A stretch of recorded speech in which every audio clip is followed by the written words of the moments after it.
असं त्यांनी बिचाऱ्यांनी शिरसाटांनी थोडासा वाद घालण्याचा प्रयत्न केला तर त्यांची एवढी प्रकरणं बाहेर 15 दिवस झाली की तो माणूस जो पळाला मागे तो परत येणारच नाही.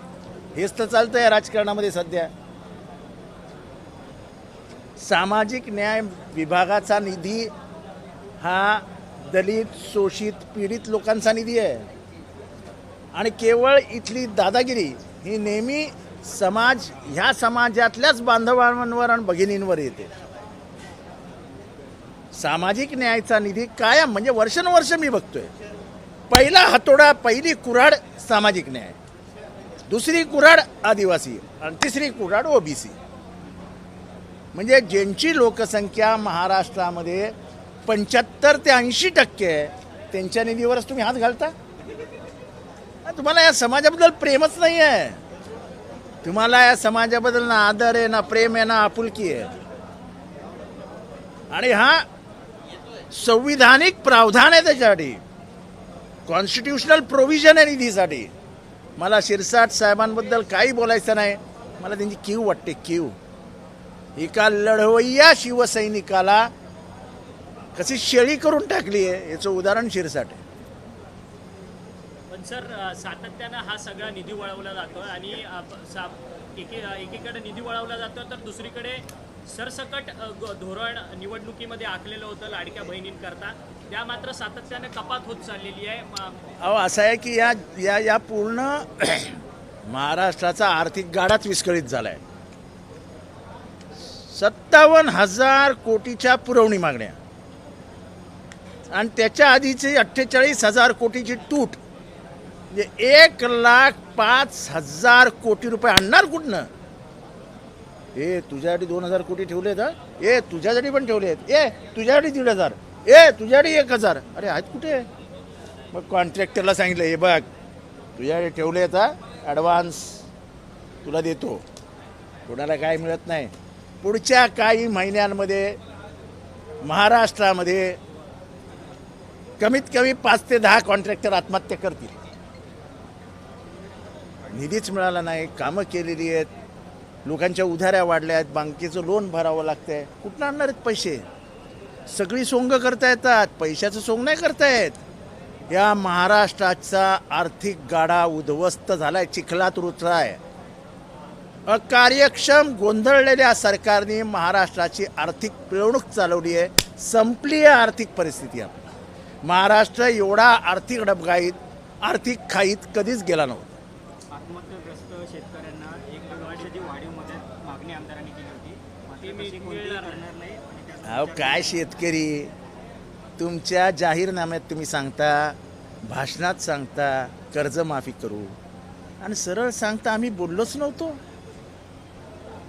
कोण उठतो तो म्हणतो माये हे आमचा बाप यांना जेवण देतो, आमचा बाप यांना कपडे देतो, कोण म्हणते भिकारी आहेत. अरे काय चालवलंय काय? या देशाचा आर्थिक कणा कोणाच्या हातात आहे? शेतकऱ्यांच्या हातात आहे. Agriculture economy is the backbone of Indian economy असं म्हटलं, म्हणजे स्वातंत्र्यापासून म्हटलं जात आहे. ते अजून काही गेलं ना नाही. आपली इंडस्ट्रियल इकॉनॉमी ॲग्रिकल्चर इकॉनॉमीच्या 10% नाही आहे. आपण शेतकरी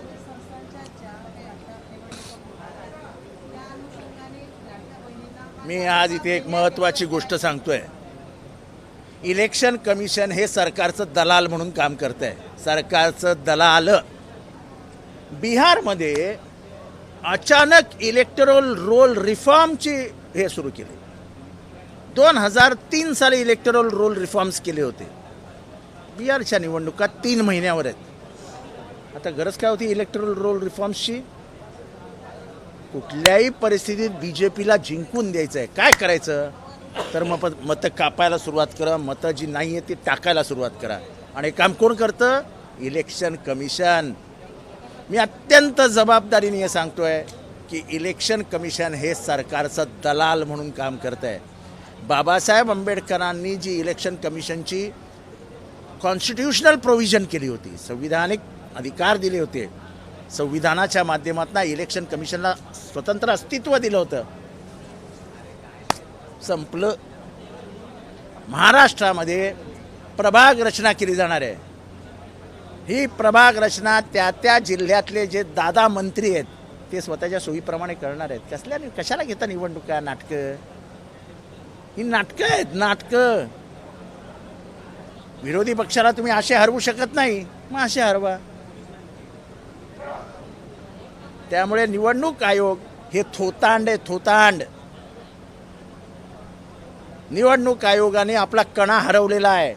मी स्वतः याबाबत निवडणूक आयोगाकडे तक्रार केलेली आहे आणि बिहारचं उदाहरण तर स्पष्ट आहे की पुढच्या निवडणुका या कुठल्याही स्वतंत्र निवडणुका नसतील, त्या केंद्रातलं सरकार हा निवडणूक आयोग हे संयुक्त विद्यमाने लढवतील. त्यांची युती झालेली असेल. सर, दोन्ही ठाकरे बंधू उद्या विजयी मेळाव्यामध्ये एकत्रित एका मंचावरती येणार आहेत.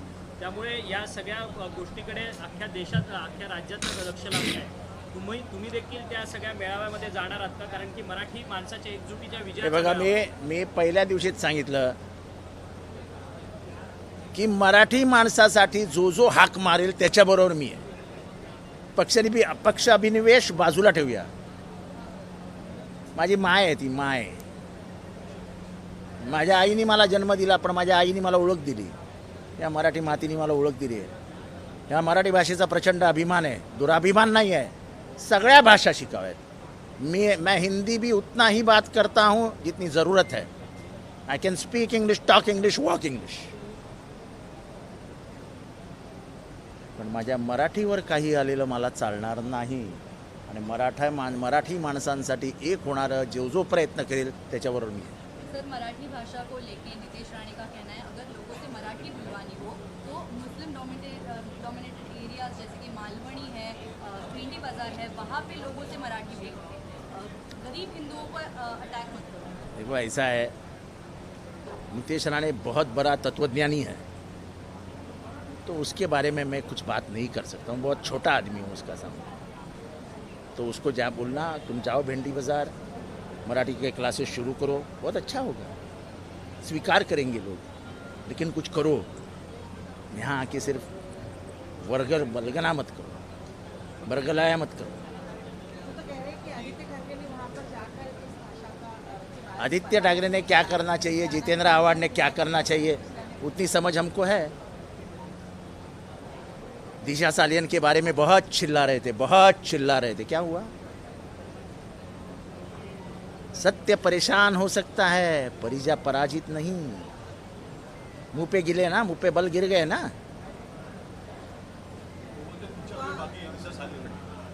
अरे ये पिक्चर बॉलीवुड में बन रहा है कि हॉलीवुड में बन रहा है?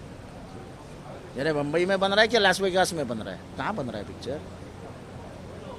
ठाकरे बंधू एकत्र येण्यासंदर्भात काँग्रेसचं मत हे आड येणार नाही असं शरद पवार म्हणतात. नेमकं काय शरद पवार काय म्हणतात ह्याच्यावरती मी बोलावं म्हणजे हास्यास्पद आहे यार. शरद पवार आहेत ते. नाही, म्हणजे प्रश्न असा आहे की काँग्रेसचं असं म्हणणं आहे की कुठंतरी राज ठाकरे हे यांचं माझं असं मत आहे की मी मराठी भाषा, मराठी माणूस याच्यामध्ये नेहमी बोलतो की पक्षाभिनिवेश बाजूला ठेवा. त्यामुळे ह्याच्याबद्दल न बोललेलं बरं. दुसरा मुद्दा असा आहे की रामदास कदम हे अनेक आरोप करताना दिसत आहेत. तर उद्धव ठाकरे यांनी कुठंतरी घातपात करत राज ठाकरे यांना मारण्याचा प्रयत्न केला असं रामदास कदम. जेव्हा मारण्याचा प्रयत्न केला तेव्हा राज ठाकरेंच्या आपल्या रामदास कदम यांच्या तोंडामध्ये काय दुधाची बाटली दिली होती का? कशाला नको ते, कशाला? जेव्हा होती तेव्हा हिंमत दाखवून बोलवायची होती ना. आता कशाला बोलता? लगेच काहीतरी खूप दिवसात टी व्हीवर आलेले नाहीत. मग आता तुम्हाला असं बोललं की लगेच तुम्ही हेडलाईन रामदास कदम यांचा आरोप लगेच. कशासाठी? सर, बीड जिले से एक शिवभोजन खाली केंद्र का वीडियो सामने. देखो, मैं एक गोष्ट सांगतो. बुलढाण्यामध्ये एक सोनूने नावाचा कुटुंब हे आपल्या घरगुती वाद मिटवण्यासाठी, त्याची तक्रार करण्यासाठी पोलीस स्टेशनला गेलं. तो माणूस जो पोलीस स्टेशनवरनं गायब झाला, त्याचा 2 दिवसांनी मृतदेह सापडला, त्याचा मर्डर झाला.